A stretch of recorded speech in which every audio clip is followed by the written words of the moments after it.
कुछ लोग पाकिस्तान से मुंबई की तरफ एक छोटी सी शिप बोट में आ रहे होते हैं। उन्हें बीच रास्ते में हिंदुस्तान के ओरिजिन के कुछ मछुआरे दिखते हैं, जिसकी वजह से वो लोग अपनी बोट को छोड़ के उन मछुआरों की बोट पर शिफ्ट हो जाते हैं। पर बात यह थी कि वो लोग उन मछुआरों को मार देते हैं, पर उनके मालिक को वहाँ पे वो लोग जिंदा ऐसा होस्टेज पकड़ लेते हैं और कुछ देर आगे जाने के बाद वो लोग उनके मालिक को ही मार देते हैं। और उसके बाद एक छोटी सी स्केप बोट में बैठकर वो लोग मुंबई तक आ जाते हैं और बाद में जाके उस बोट को भी जला देते हैं। उसके बाद वो लोग पूरे मुंबई शहर में फैल जाते हैं, अलग अलग जगह पे जाते हैं और हर जगह जाकर हमले शुरू कर देते हैं। मुंबई की अलग अलग जगह जैसे the Taj hotel, the Oberoi hotels, Nariman house, the leopard cafe और Shri Chhatrapati Shivaji Maharaj terminal railway station पे भी वो लोग पहुंच जाते हैं और एक ही करके लोगों को चुन चुन के मारने लगते हैं। इनके पास इनका कई सारे ग्रेनेड और AK-47 जैसी राइफल्स थी। असमें जो ये ग्रुप जो मुंबई में उतरा था वो टोटल 10 लोगों का था और ये लोग मिशन पे निकले थे कि कैसे भी करके जितने लोग उन्हें सामने मिलते जाएं और उन्हें बिना उन पर रहम खाए उन्हें मारना। इसी की वजह से उन्हें मालूम था कि वो वापस नहीं जाने वाले, इसीलिए उन लोगों ने अपनी आने वाले सारे साधनों को खत्म कर दिया था, जिसकी वजह से उन्हें भागने का भी मौका ना मिले। बहुत ज्यादा टेंशन पूरे मुंबई महाराष्ट्र में नहीं बल्कि पूरे देश में फैल जाते हैं। जी हाँ, आपने सही समझा। यहाँ पे मैं बात कर रहा हूँ 26/11 के आतंकी हमले के बाद। अब ये सब कहानी तो आपने हर जगह सुनोगी, कई सारी इसके ऊपर पिक्चर ही बनी है, पर आखिर इन सारे कामों के पीछे मेन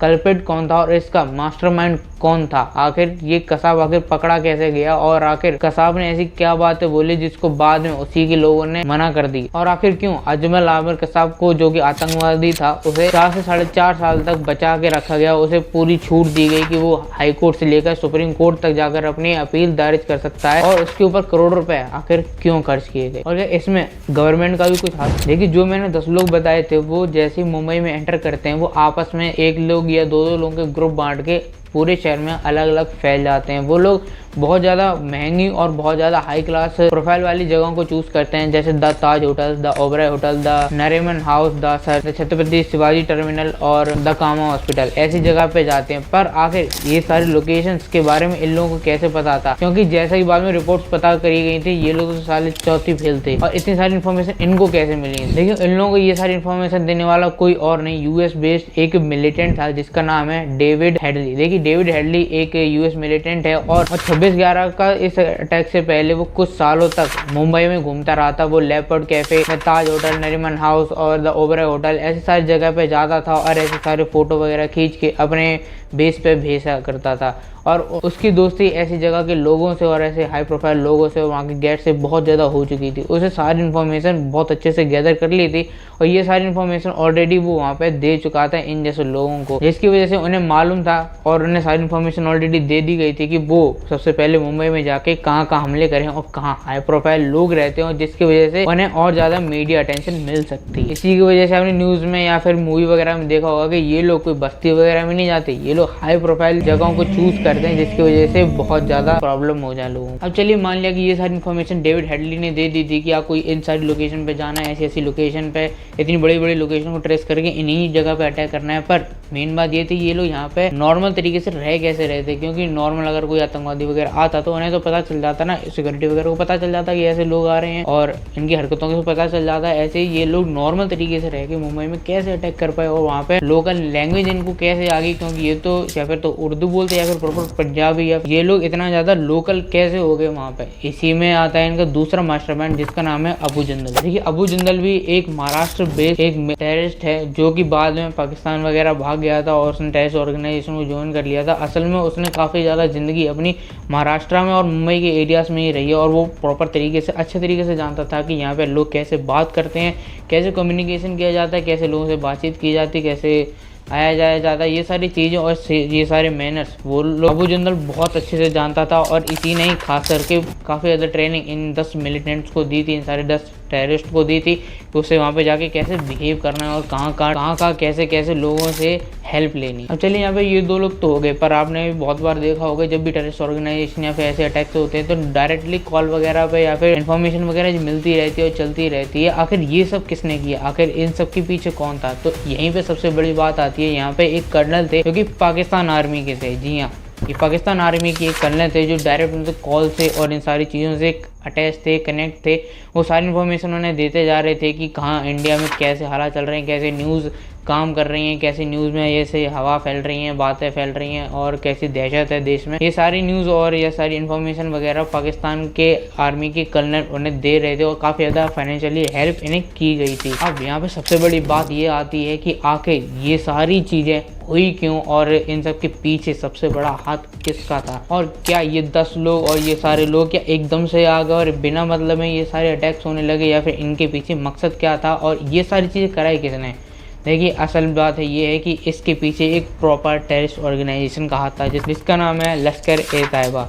जी हाँ, लश्कर-ए-तैयबा जो कि अलकायदा जैसी एक टेररिस्ट ऑर्गेनाइजेशन है, आतंकवादी संगठन है, जिसके को फाउंडर हैं हाफिज सईद। देखिए हाफिज सईद एक काफ़ी बड़ा आतंकवादी और टेररिस्ट है जिसने हमारे देश में ही नहीं बल्कि पूरी दुनिया भर में काफ़ी ज़्यादा हमले वगैरह कराए हैं। हमारे देश में ही इसने कई सारे बॉम्ब वगैरह फटवाए हैं, काफ़ी सारे ट्रेन वगैरह में लोगों की डेथ हुई है इसकी वजह से। गुजरात वगैरह जैसी काफ़ी ज़्यादा ट्रेन एक्सीडेंट या फिर कहें बॉम्ब ब्लास्ट इसने करवाए हैं। मुंबई में भी ऑलरेडी 2008 से भी पहले इसने करवाए थे और इसके ऊपर काफ़ी ज़्यादा केस वगैरह चल रहे थे, और ऐसे ही इसने 2008 का भी कराया। और इस सब में सबसे बड़ा मास्टर प्लान मेरे ख्याल से हाफिज सईद ही था और इसने सारी चीज़ें ओवर कंट्रोल की थी। और इन लोगों ने मिलकर ही इन 10 लोगों से कहा था कि कुछ भी हो जाए तुम्हें किसी से भी रहम नहीं करना है, चाहे सामने कोई भी हो, चाहे फॉरनर हो, विदेश का रहने वाला हो, भारतीय हो या फिर कोई और भी हो, तुम्हें किसी पे रहम नहीं करना है। जो तुम्हें सामने दिखे मारते जाना और मरते चले जाना, तुम्हें वापस आने की कोई ज़रूरत नहीं है। यहाँ से आप समझ सकते हैं किस तरीके से ब्रेन वॉश थे।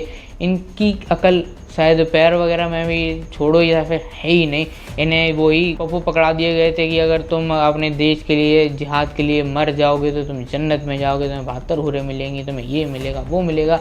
इसी की वजह से ये लोग 10 लोग भारत में आए। इन लोगों ने मुंबई वगैरह पे और बड़े बड़े ताज होटल वगैरह जैसी जगहों पे हमले किए और बेकसूरों को मारा, जिसमें 166 तो नॉर्मल सिविलियंस थे जो हमारे देश में थे, जो कुछ फॉरनर थे, जो गेस्ट वगैरह बन के हमारे देश में आए थे, वो मरे थे। और इनमें से 9 मर गए थे ये खुद टेररिस्ट। जी हाँ, जैसे मैंने आपको कहा था 10 टेररिस्ट थे, उसमें से 9 ऑलरेडी मर चुके थे। असल में अभी तक तो 8 मरे थे, पर जब ये सारी इन्फॉर्मेशन पता चल गई लोगों को कि आखिरी की 2 टेररिस्ट कहाँ हैं, तो इनके पीछे पूरी मुंबई पुलिस पड़ गई और एंड टाइम पे उनको घेर लिया गया और उनके ऊपर फायरिंग वगैरह की गई। तो उनमें से एक तो मर गया और एंड में एक आखिरी टेररिस्ट पकड़ा गया जिसका नाम था मोहम्मद अजमल आमिर कसाब। देखिए कसाब ही था जो पहला और आखिरी टेररिस्ट था पूरे इस ग्रुप का जो बचा था। बाकी सारे इन सारे अटैक्स वगैरह में और आर्मी के अटैक्स वगैरह में मारे जा चुके थे। और अगर ये बाई चांस अगर ये भी मारा जाता तो शायद ये सारी इन्फॉर्मेशन वगैरह जो थी वो कभी किसी को मिलती नहीं। जब कसाब पकड़ा गया तो इसने सारी चीजें बता दी, ये कहाँ का रहने वाला है और ये सारी चीजें किसने प्लान की और यहाँ पे क्यों आया। जब इससे पूछा गया तो इसने खुद कहा था कि हम सिर्फ यहाँ पे मरने और मारने के लिए आए थे, हमें पता था कि हम घर पर नहीं पहुँचने वाले। और इन लोगों के इसी तरीके से ब्रेन वॉश किया गया था, जैसे मैंने बताया था कि आप अगर तुम जिहाद करोगे तो तुम जन्नत में जाओगे। अब देखिए ये सारी होगी मास्टरमाइंड वाली बातें। अब अगर यहाँ पे थोड़ी कॉन्स्पिरेसी और थोड़ी माइंड गेम वाली बात करें, देखिए उस टाइम पे जो सरकार थी उसने भी काफी अपने तरीके से गेम खेले। जब अजमल आमिर कसाब पकड़ा भी नहीं गया था उस टाइम से ये लोग तो प्रूव करने पे लगे हुए थे कि ये सारे दंगे वगैरह जो हैं वो हिंदुओं ने कराए हैं और RSS वगैरह जैसे संगठनों ने कराए हैं, लोगों को मारा है। ये सारे अटैक्स वगैरह जो टेररिस्ट अटैक्स वगैरह हैं वो सारे हिंदुओं ने कराए हैं। वो एंड में जाके अजमल आमिर के साथ पकड़ा गया, उसने बयान वगैरह दिए कि हम पाकिस्तान से आए हुए हैं, हम मोहम्मदन से यानी इस्लाम धर्म को मानने वाले मुस्लिम्स हैं। जब तक ये सारे बयान वगैरह अजमल आमिर के सामने नहीं दिए थे तब तक तो ये सारे लोग ये प्रूफ करने पे लगे थे कि ये जितने भी अटैक्स वगैरह हुए वो हिंदुओं ने करा। और वहीं पे अगर आप दोगलापन देखें तो जो अपना एड्रेस अजमल आमिर के साहब ने बताया था कि वो जिस जगह पर रहता है वहाँ पे वो काम करता था, उसका पूरा परिवार है, जब कुछ साल बाद जाके वहाँ पे इन्वेस्टिगेशन वगैरह की गई और पूछताछ वगैरह की गई, उस गांव में जाके पूछा गया तो वहाँ के लोगों ने सीधा सीधा कह दिया कि भाई यहाँ पे कोई कसाब वगैरह नहीं रहता और ना ही उनका कोई फैमिली वगैरह रहती है और उन जैसे कोई भी लोग यहाँ से बिलोंग नहीं करते। उन लोगों ने साफ साफ मना कर दिया था कि वो लोग तो पाकिस्तानी भी नहीं है। अब यहाँ पे दूसरी बात देखिए कि उस कसाब को बचाने के लिए हमारे देश की सरकार ने उसको हाई कोर्ट से लेकर सुप्रीम कोर्ट तक जाने की पूरी परवानगी दे दी। उसे पूरी छूट थी कि वो हाई कोर्ट में चाहे तो हाई कोर्ट में अपनी अपील दायर कर सकता है, सुप्रीम कोर्ट चाहे तो सुप्रीम कोर्ट जा सकता है, वो जो चाहे वो कर सकता है। इतना ही उसके ऊपर करोड़ रुपए खर्च किए गए, उसे बचाने की पूरी कोशिश की गई।